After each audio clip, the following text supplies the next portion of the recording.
pour commenter 3 donnes du tournoi du vendredi 21 mai, un petit peu plus en détail par rapport aux commentaires que vous avez eus avec les résultats. Alors, on va commencer par la donne numéro 2. Numéro 2, qu'est-ce qui s'est passé à l'enchère? Est a ouvert d'un carreau, il aurait pu aussi ouvrir de 2 trèfles, mais bon, un petit peu juste quand même, hein, il y a pas mal de perdantes, une à cœur, une ou deux à pique, une ou deux à trèfle, il manque la dame de carreau, bon. Un carreau seulement. Sud intervient à un pique, avec sa belle main de 13 points, si on accepte la dame de carreau sèche. Ouest fait un classique contre Spoutnik, pour montrer 4 cartes à cœur, au moins 7 points. Sur ce, Est, il a une enchère délicate, il ne pourrait pas se contenter, pardon, de dire 3 carreaux, qui est non forcing, hein, bien évidemment. On ne voit pas pourquoi ce serait forcing. Et Ouest risquerait de passer s'il avait une main minimum, et ce serait probablement un empaillage en règle. Donc, il dit 300 atouts, il est un peu embêté. Il ne peut pas nommer une autre couleur, il n'y en a pas. Euh, donc, il dit 300 atouts, c'est un peu un pari, un gambling, comme on dit en anglais, ce qui veut dire un pari. Il dit 300 atouts, et puis advienne que pourra. Évidemment, ça clôt la séquence, plus personne n'ayant rien à dire, ce qui est rare à une table de bridge. Est s'attend bien calé dans le fauteuil à avoir un pique, manque de peau. Sud qui a une couleur subsidiaire, on va dire, entame la dame de trèfle qui est évidemment beaucoup moins risquée que pique sourd au valet. Dame valet 10, c'est pas mal, en plus il y en a 4, donc tout ça est parfait. Dame de trèfle. Alors, Est, il compte s'élever, il espère quand même faire 7 levées de carreau, hein. Il faudrait un désastre s'il y a la dame troisième ensuite pour les avoir, donc 7 levées de carreau, plus 2 trèfles, ça fait 9, hein. Plus un pique, ça fait 10, plus au moins un cœur, ça fait 11. Le contrat est confortable. Maintenant, on est en paire, on tournoi par paire, donc c'est sûrement pas la discipline du bridge dans laquelle on peut se reposer tranquille. On va essayer, quand on a une 11e levée, de s'en procurer une 12e, tant que faire se peut. Déjà, dans un premier temps, on va prendre en main du roi de trèfle. De toute façon, même si les carreaux viennent pas, on a encore la reprise de la pique pour venir les chercher.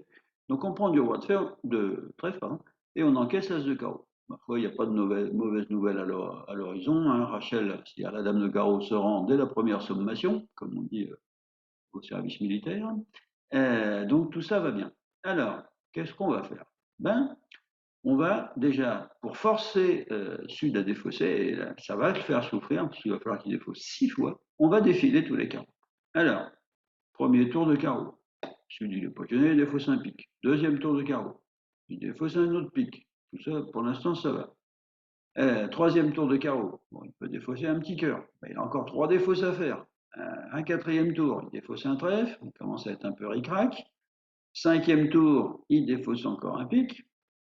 Et puis, bah, il se rend compte d'une chose, c'est que s'il défausse encore un cœur, par exemple, hein, Est va jouer cœur vers le mort, et du coup, roi-dame seront maîtres. Donc, roi-dame de cœur, plus les piques, plus les carreaux, as-roi de trèfle, ça risque de faire un 12 levé. Donc, tant pis, il prend le pari que son partenaire a le 9 de trèfle au moins troisième, et il défausse un trèfle. Alors, Est, il regarde tout ça, bon, bah, ma foi, ça ne va pas le gêner tellement. Il joue cœur. Il joue cœur. Alors maintenant, Sud, il a le choix de sa mort, je dirais, c'est il met l'as de cœur, par exemple, et ça affranchit roi-dame du mort, qui a encore la reprise de l'as de trèfle pour aller encaisser les cœurs, donc 12 levées, donc il met un petit cœur. Bien. Alors S se dit, ben, il est coriace celui-là, mais moi aussi. Donc qu'est-ce qu'il fait? Il a bien lu la main de Sud, hein, qui est exactement 5, 3, 1, 4, hein, il le sait. Donc il tire l'as de trèfle pour enlever la carte de sortie à Sud, et il remet Sud en main avec un petit cœur. Et maintenant, le pauvre Sud, il est cuit comme les Canaries. Cuit, cuit, cuit. Les Canaries sont cuits. Il est obligé de jouer pique sourd roi valet, puisque je vous rappelle qu'il a défaussé 2 trèfles, un cœur et 3 piques, hein. Donc il a plus que roi valet pique sec, il est obligé de jouer pique dans la fourchette d'Est. Et les deux camps ont bien joué, mais comme souvent, c'est le camp du déclarant dans ce genre de donne qui a le dernier mot, surtout quand il joue bien comme ça. Ça s'appelle une élimination placement de main avec une bonne lecture du jeu de Sud qui, vu sa non-entame à pique, était quand même largement favori pour posséder le roi. Voilà, un joli coup pour faire 12 levées. Alors évidemment, on gagne 6 carreaux, hein, on gagne 6 carreaux, mais c'est quand même très difficile de le demander avec 17 points en face de 9. C'est pas évident. donne numéro 3. Alors tiens, justement, on va essayer de se refaire illico, hein, puisqu'on donne d'avance, ça donne 2, maintenant ça donne 3, avec justement un contrat à appeler de 6 carreaux. Alors là, ça va pas être facile non plus, mais il va falloir, c'est toujours pareil si vous voulez. À un moment ou à un autre, quand les enchères que vous avez à faire n'ont pas été apprises par le sacro-saint CEF, système d'enchères français, ou par votre prof de bridge et quoi, c'est à votre jugement que vous allez avoir à faire et de vous dire est-ce que ma main dans le contexte elle vaut de passer, de faire une surenchère, voilà, qu'est-ce que ça vaut. Je dis toujours quand je fais des cours en présentiel, comme on dit maintenant, je compare toujours les enchères au plateau d'une balance. C'est-à-dire que plus la séquence d'enchères avance, les plateaux de la balance sont au départ un petit peu au même niveau, hein, souvent. Même. Et puis la séquence avance, votre main prend du poids ou elle en perd. C'est un petit peu comme ces fameux plateaux de la balance. Donc c'est à vous de voir si votre main prend du poids ou en perd. Alors ici, qu'est-ce qui s'est passé? Un carreau en sud, une superbe main de 18 points d'honneur, mais toujours pareil, à ouvrir que d'un carreau, parce que commencer à ouvrir d'un 2 fort des mains bicolores, après on a des gros problèmes de description, et la chance, plutôt la malchance que ça se passe un carreau et que tout le monde passe après, c'est quand même très très très rare avec un seul pic et deux cœurs. Donc si besoin, on donnera notre force plus tard, d'ailleurs c'est ce qu'on va faire dans pas longtemps. Un carreau, ouest dit 3 piques, il est vulnérable, il a une couleur inoxydable, il n'est pas trop beau pour dire 3 piques. Hein. Vulnérable, ce sont des mains comme ça. Hein. Ce pas des mains pour prendre en sang. Nord, qui est un peu juste pour contrer. Hein. Certes, il a 4 cartes à cœur, mais il a quand même que 9 points d'honneur. Hein. Le partenaire, il a le droit d'avoir ouvert avec 12 points. Si on commence à contrer 3 piques avec ça, on risque de jouer au palier de 4 avec 12 en face de 9. Ça risque de pas être bon, surtout si Est a du jeu et des couleurs. Il pourrait nous coller un coup de bâton, comme on dit vulgairement, s'il y a un contre-punitif, et on pourrait en prendre pour le reste de nos jours. Donc, c'est pas l'objectif. Alors, Est, bon, normalement, il devrait passer. S'il était vert, il pourrait dire 4 piques en rigolant, parce que bon, là, il décide quand même de dire 4 piques rouge contre vert. Bon, c'est un peu tendu, parce que s'il se prend un contre, ça risque d'être très, très, très cher. Alors, Sud, il a maintenant une enchère un petit peu délicate. Il a 18 points, évidemment, qu'il ne va pas passer. Dire 5 carreaux, oui, pourquoi pas, mais c'est occulter les trèfles. C'est-à-dire, par exemple, si le partenaire est chicane carreau avec 6 trèfles au roi, ben, on va jouer un contrat absolument ridicule. Alors, il fait une enchère technique, hein, qui est l'enchère de 400 atouts, qui veut dire dans ce genre de séquence, que évidemment pas un black hein, bien sûr, j'ai un bicolore mineur, mais avec plus de carreaux que de trèfles. Si par exemple j'avais, on va dire au pire, 6 carreaux, 6 trèfles, bah, qu'est-ce que je pourrais faire sur 4 piques? Je dirais 5 trèfles, tout simplement. Hein. Ici, l'enchère de 400 atouts, elle montre un bicolore un peu déséquilibré, hein, avec une main 6-4. Rarement une main 5-4 avec une main 5-4 plutôt un peu régulière, sauf si on est 5-4-4-0 évidemment, mais si on est 5-4-2 par exemple, on ne va pas se ramener à 400 atouts pour essayer de ramasser une pénalité terrible. On va plutôt, si on a une belle main, on va dire contre ou des choses comme ça. Là, on a une main d'attaque. Alors, d'autant plus que les adversaires sont lourdement phytépiques. Donc 400 atouts pour montrer cette main, très très belle main de 6-4. Et maintenant, Nord, il regarde son jeu et il ne doit pas faire l'enchère automatique, un petit peu robotisée de 5 carreaux. Il dit, oh, bah, je nomme ma mineure la plus longue. Quand il regarde son jeu, il sait plein de choses. La première, il sait que son partenaire est très très court à pique. Là, il est singleton. La plupart du temps, il sera même chicané. Il a l'as de cœur dans une couleur où le Sud est quand même favori pour en avoir un ou deux. Il a la dame à carreau. Il sait que forcément, c'est une carte qui va faire plaisir à son partenaire. Son partenaire s'envoie à 400 atouts sans la dame de carreau, et un bijou, le roi de trèfle. Donc il a 3 cartes clés, comme on appelle ça, c'est-à-dire des cartes qui forcément manquent à Sud. C'est-à-dire que Sud se dit tout seul, je suis prêt à jouer au palier de 5, et Nord, regarde, il a dans son jeu un as et un honneur dans chaque couleur mineure de son partenaire. Il est obligé de dire 6 carreaux. Il a même peur, avec cette main, de rater le grand chelem. Parce que tout simplement, si Sud, par exemple, vous lui enlevez un pic et vous lui mettez un trèfle de plus, hein, vous lui mettez une 6-5 par exemple, ben, il y a 7 carreaux, oui, c'est très facile, à pousser les cartes, comme on dit. Donc, avec ces 3 cartes clés, il est obligé de dire 6 carreaux, c'est-à-dire, comme je vous disais au début de la donne, d'exercer son jugement.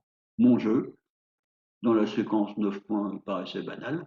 Maintenant, quand Sud m'a dit qu'il avait une main d'attaque très belle avec un bicolore 6-4, mes deux honneurs mineurs et mon as de cœur font que je ne peux pas dire que 5 carreaux. Alors au jeu de la carte, bon bah là, vous voyez, c'est ultra simple, hein. West entame de l'as de pique, joue son roi sans trop y croire, il a raison, ne pas y croire, et le déclarant montre rapidement son jeu.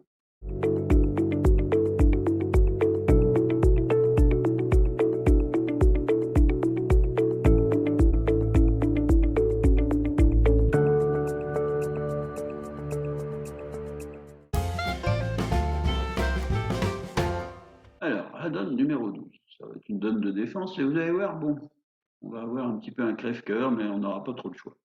Alors, un carreau, un pic, en est-ouest, hein, bien sûr, enfin, en ouest-est, un carreau, un pic, un sans atout, trois sans atout. Le genre de contrat qu'on joue très très souvent avec un matériel un peu limité, hein, 13 en face de 12. Et on va essayer déjà de faire nos 9 levées, peut-être plus si affinité, comme on dit, on verra plus tard. Nord a une entame absolument évidente de l'as de trèfle pour l'instant. Le 2 est appelé du mort, et là, vous avez deux possibilités en nord-sud. Soit vous jouez petit appel, soit vous jouez gros appel.